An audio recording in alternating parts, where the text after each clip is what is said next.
Haydi be.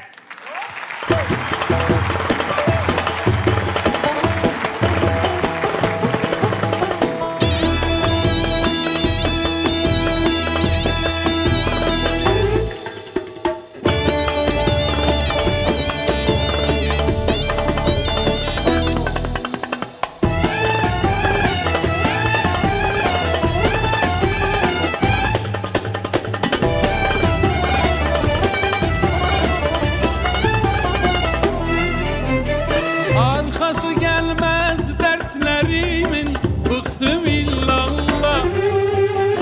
Arkası gelmez dertlerimin, bıktım illallah.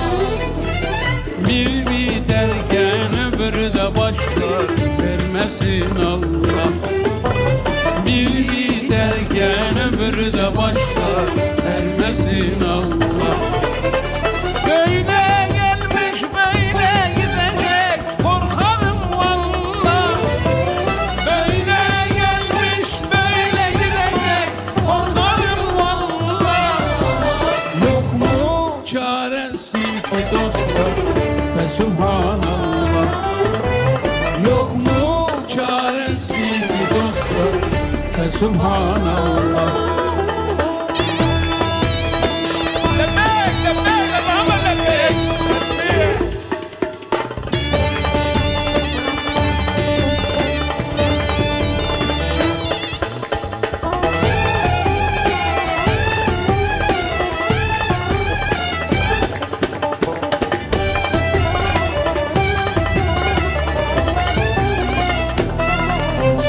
Alemin keyfi yerinde yine maşallah.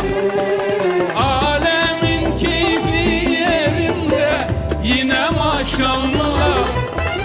Bize de bir gün kader güler, güler inşallah.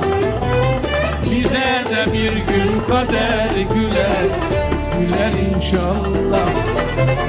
Böyle gelmiş böyle gidecek, korkarım valla.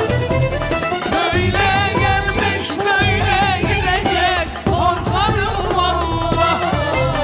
Yok mu çaresi ki dostlar, ve subhanallah. Yok mu çaresi ki dostlar, ve subhanallah. Yok mu çaresi ki dostlar, ve subhanallah. Allah. Allahu Ekber.